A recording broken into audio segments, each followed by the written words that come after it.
Hey, what's going on, everybody? Got the old Mongo Man over here in the greenhouse. It is about 105 degrees in here right now, so I'm going to be sweating a little bit. But my main objective here is to get the fuel pump back on old BOV1 here. Got to get that brand new pump back on there, and I also have a starter I got to get on. Hopefully before I get out of here, this thing is running again. All right, let's get started.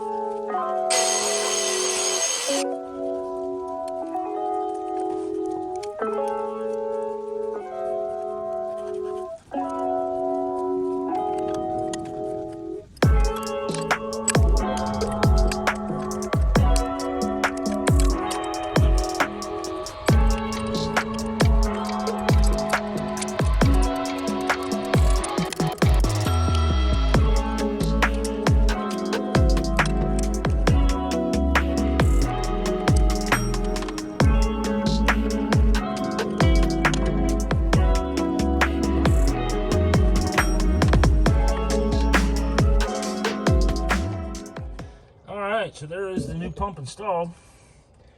Now let's get that starter on. Just so you can see where I'm at here, I actually crawled way up in here, and without the fender wells in this thing, makes it a little easier to get down in here and work on it. All right, everybody, familiar place for me, under the Bronco replacing the starter. If I'm not mistaken, this will be starter number 4 for this truck. Now, granted, the last one we took out of here, it wasn't bad. We put it in pat, but this is still starter number 4. So the starter we chose for this truck is the same starter as I put in pat. I believe it's a Power Max.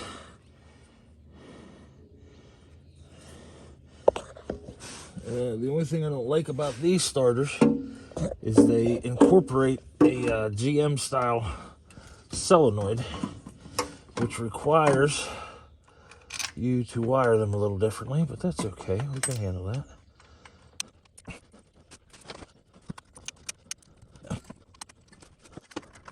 Everything still looks pretty good under here as far as rust is concerned. The only thing I don't like is that this stuff is, like I said, it goes chalky. And that is most definitely evident underneath of this Bronco. Man, is it hot in here. This transmission and transfer case will be coming out of the Bronco when we do finally go to finish it, because I have a ZF 5-speed to go in its place, which ought to make things a little better.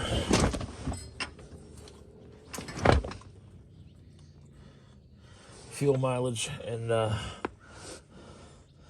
I think the whole thing will be better. I think the Bronco will perform better because of the gearing. I should have brought a ratchet because it's just too tight to turn by hand.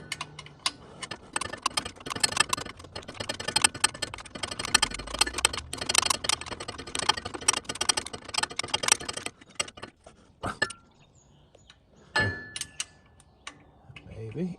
Ooh. Yep. There we go.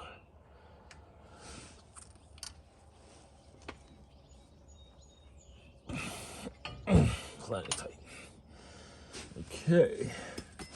Now, let's see if we can get this one. Yeah, one nice thing about these lifted trucks is you can get right underneath of them to work on them. One bad thing about these lifted trucks is getting in them. As of right now, I can't get in BOV1 without help. Let's put it that way. I need a step stool to get in. All right, let's get this thing hooked up now. All right, everybody, we got the starter in. The fuel pump is on, battery is in. I actually had to change the starter solenoid as well, or as some people like to call it, the steel me connection. But we got her all done here. I got just a couple more wires or wire tie up, and then we're gonna see if this thing will run again. Like I said, you have to wire this starter up like a GM starter, so it now has a trigger wire that has to go to the starter. That's that red wire right there that you can see. It comes up here to this starter solenoid. I got to get that to where it will not touch a exhaust pipe. It's been just about a year since BOV1 has last ran, so it's going to take a little bit to get him to actually fire up. We're going to get fuel to the carburetor first, and then we'll see where it goes from there. Starter sounds good.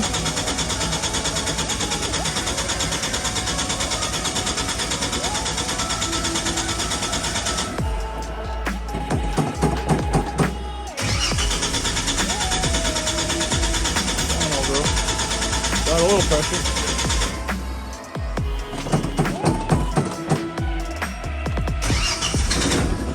We're getting there. We're gonna have it flooded.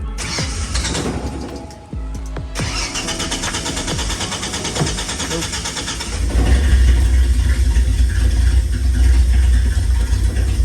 Good oil pressure. It's idling, but barely.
All right, everybody, BOV1 is officially out of the greenhouse for the first time in probably a year, or at least since the last car show. Got him down here at the bottom of the hill by Route 50.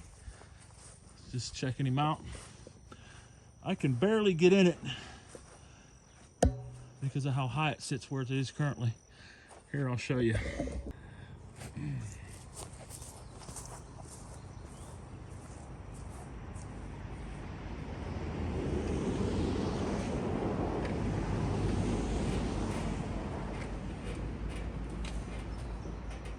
Yeah.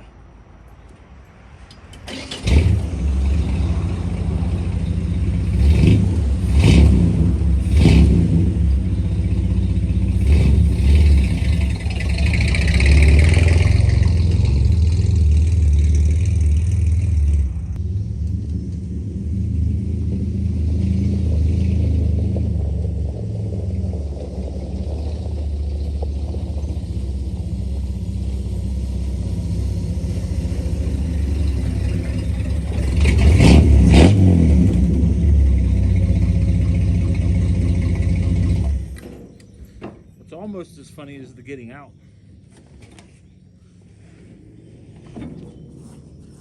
I guess that wasn't too bad. He sets up a ways, that's for sure. I'm definitely gonna have to put steps on it.